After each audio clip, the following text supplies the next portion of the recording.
தீயவா நீ என் தூயவா. அத்தியாயம் 17. அவனுக்கு குணக்கேடு இவ்வளவுதான் போல என்று தன்னைத்தானே தேற்றிக்கொண்டு வாழ பழகிவிட்டாள். துளசிமா. என்ன தாச்சி? கோவிலுக்கு போயிட்டு வருவோம், கிளம்பு. நீ போயிட்டு வா, நான் வரல. என்னடி புதுசா கோவிலுக்கு வரலைன்னு சொல்ற? உன்னை விட்டுட்டு எப்படி போறது? மாசமா வேற இருக்க. 9 மாசம் தாண்டிருச்சே. அதுக்கு என்ன?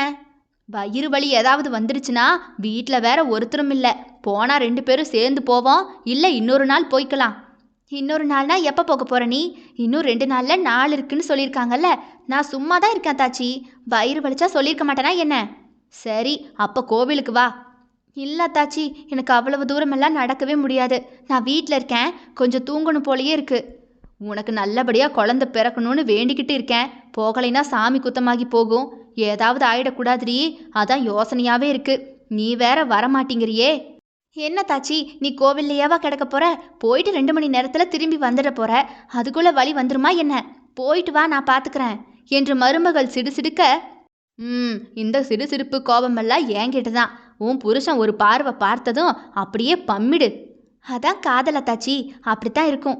என்ன இளவு காதலோ, இந்த பொண்ணுங்களை அடிமைப்படுத்த காதலுங்கிற ஒரு வார்த்தையை வச்சு கட்டி போட்டுறானுங்க. நாமளும் அது தெரியாமல் இப்படி சுற்றிக்கிட்டே இருக்கோம். சரி சரி, புலம்பாம போய் சாமியை பார்த்துட்டு வா தாச்சி. நான் கொஞ்ச நேரம் தூங்கி எழும்பி வரேன் என்று துளசி ஹால் சோஃபாவில் போய் சரிவாக படுக்க தேவகிக்கும் போக மனமில்லைதான். ஆனாலும் இப்பவோ அப்பவோ என்று இருக்கும் அவளுக்காக கடவுளை வேண்டிக் கொண்டே தீர வேண்டும். அதோடு இன்று இரவு மகனுக்கு இன்னொரு பெண்ணோடு நிச்சயதார்த்தம். 1 வாரத்தில் திருமணம். கணவன் தவிர எதையும் அவள் அறிய ஆவல் கொண்டதில்லையே. உலக நடப்பு தெரியாது சுற்றி கொண்டிருக்கிறாள் அவள். புள்ள பிறக்கிற வரையாவது எதுவோ அவ கண்ணுக்கு பற்றக்கூடாது கடவுளே என்று வேண்டுவதை தவிர அவருக்கு வேறு வழி இல்லை. மகனிடம் இதெல்லாம் தவறு என்று சொல்லிவிட முடியுமா? சொன்னால் கேட்பானா அவன்? அதே சமயம் இவளிடம் உண்மையை சொன்னால் ஏதாவது உயிருக்கு ஆபத்தாகிவிட்டால்? பயம் பயம் பயம். பயத்திலேயே நாட்கள் கடக்கிறது. படுத்து கிடக்கும் மருமகளை ஒரு பார்வை பார்த்துவிட்டு கோவிலை நோக்கி தேவகி நடக்க ஆரம்பித்தார். ராமா. சொல்லுங்க சார். என்கேஜ்மெண்ட்ல எந்த குறையும் வந்துடக்கூடாது.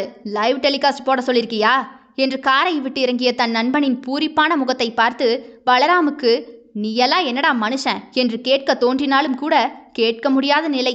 ஒரு பெண்ணின் கழுத்தில் தாலியை கட்டி அவளோடு வாழ்ந்து இதோ குழந்தைக்கு தாயாக நிற்கும் அவளை நிர்கதியாக விட்டுவிட்டு ஒரு அரசியல் லாபத்திற்காக, ஒரு பதவிக்காக இன்னொரு பெண்ணை திருமணம் செய்து கொள்ள எவ்வளவு சந்தோஷமாக தயாராகிறான் இவன்.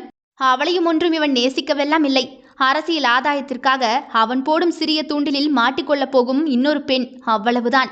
அவளை வைத்து முதல்வர் பதவியை வாங்கப் போகிறான். அவளையாவது நேசித்து விடுவானா என்றால் அதுவும் கிடையவே கிடையாது. நான் இப்போ என்கேஜ்மெண்ட் நடக்கிற இடத்துக்கு தான் போகிறேன் தீயவா. அங்கே போய் பார்த்துட்டு அப்டேட் சொல்கிறேன்.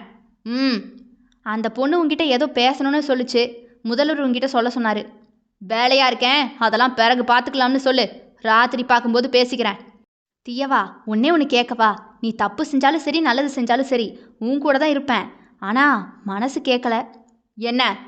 உன் குழந்தைக்கு தாயா உன்னையே நம்பி இருக்கிற இந்த பொண்ணுக்கு என்னடா பதில் சொல்ல போற?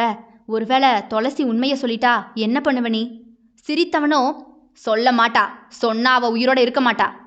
ஏண்டா நீ இந்த மாதிரி வெறி பிடிச்சு நிற்கிற என்று தொண்டை வரை வந்த வார்த்தைகளை விழுங்கி கொண்டான் பல்ராம். அவ இந்த வீட்டுக்குள்ளே வரும்போது இவ இந்த வீட்டை விட்டு வெளியே போயிருப்பா.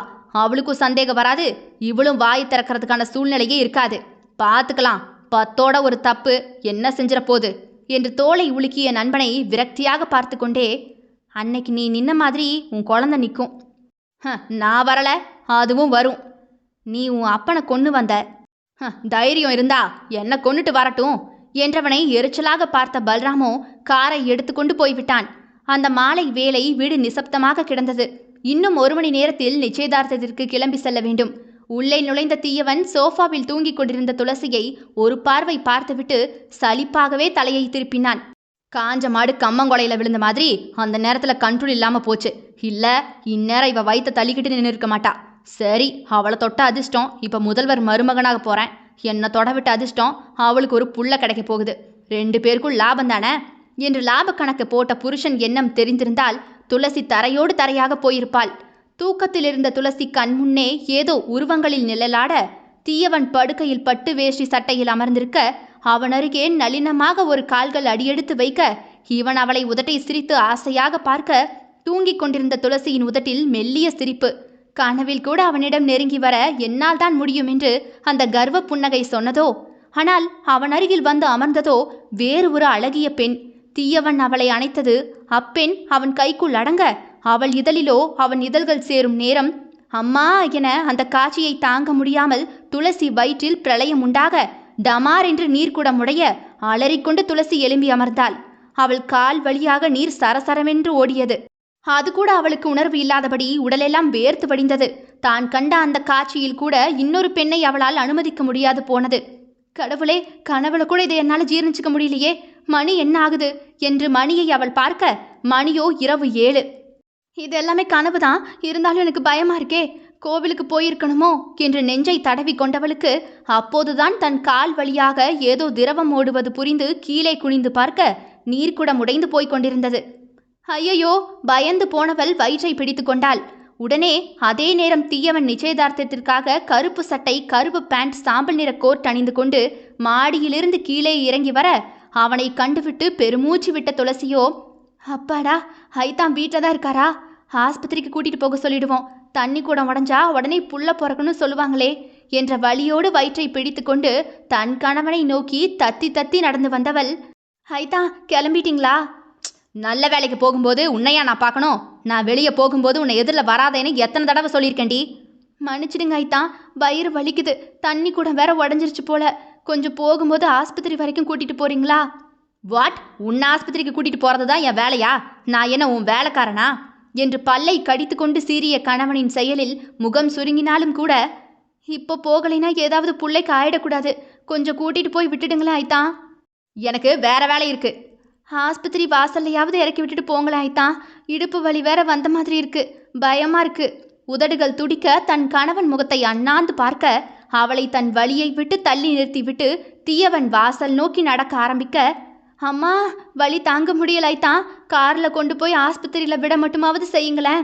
கார் அருகே வந்து நின்று காரை தொடப்போன அவள் கையை தட்டி விட்ட தீயவனோ, கார் வாட்டர் வாஷ் பண்ணி வந்திருக்கு. உன்னை ஏத்தனா என் கார் என்ன ஆகிறது? வலிச்சதுன்னா நடந்து போ. நீ கெட்ட கெட்டுக்கு ஜாகுவார் கார் தேவைப்படுதோ? கூட படுத்தவளுக்கு புள்ள தான் கொடுக்க முடியும். அந்த புள்ளைக்கு பேர் வச்சு சீராட்டெல்லாம் முடியாது. உன் இடம் எதுன்னு மறந்துட்டு ஆடிக்கிட்டு இருக்காத. நடந்து போடி, இல்ல வழியிலேயே சாவு என்று விட்டு தீயவன் வெளியே காரில் ஏறி போய்விட்டான். அவனோ போயே விட்டான்.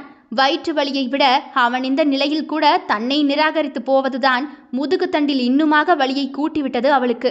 தன்னையும் மறந்தவளோ அவள் கண்களில் கண்ணீர் போகும். அவன் உருவத்தை கண்ணீர் வலிய பார்த்து கொண்டு நின்றவள் மனம் கசக்க ஒரு புன்னகையை கொடுத்தவள் வயிற்றை தாங்கி பிடித்து கொண்டு வீட்டை விட்டு இறங்கி ஹாஸ்பிட்டலை நோக்கி தடுமாறி நடக்க ஆரம்பித்து விட்டாள். வெளியே உள்ள காரிடர்ல கொஞ்ச நேரம் நடங்க துளசி, குழந்தை தலை திரும்பின பிறகுதான் டெலிவரி பார்க்க முடியும்.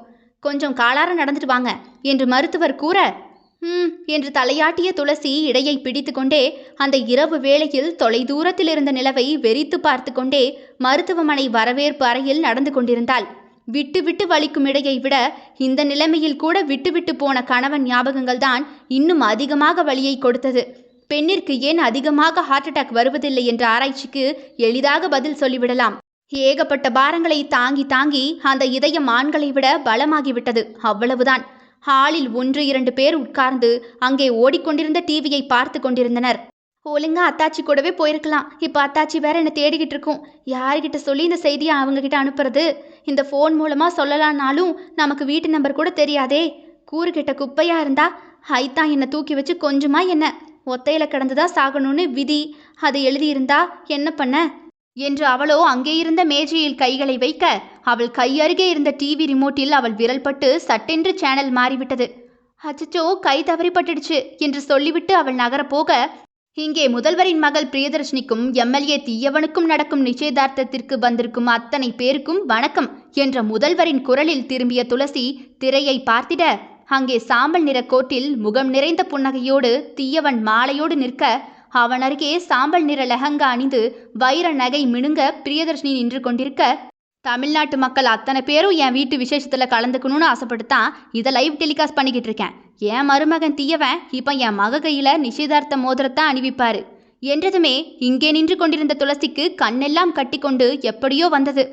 இல்ல ஏதோ இதுவும் கனவு காட்சி போல என்று தன்னை தானே நிலைநிறுத்த பார்க்க உடல் முழுக்க வேர்த்து கொண்டு வந்தது. தீயவனோ வைர மோதிரத்தை தன் கையில் எடுத்து அவன் முன்னால் கையை நீட்டிய பிரியதர்ஷினியின் கையில் பதமாக மாட்டிவிட்டு சிரிக்க அப்பெண்ணும் அழகாக புன்னகை செய்தது.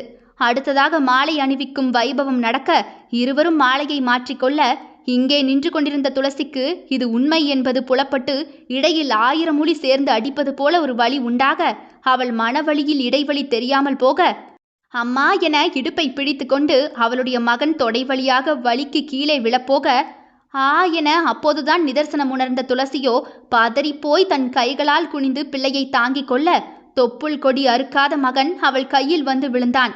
ஏ என்று குழந்தை அழ அக்குழந்தையின் தகப்பனோ இன்னொரு பெண்ணின் கழுத்தில் மாலையிட்டு அவள் தோளில் கை போட்டு போட்டோவிற்கு போஸ் கொடுத்து கொண்டு நிற்க இதற்கு மேல் இதயம் தாங்காது.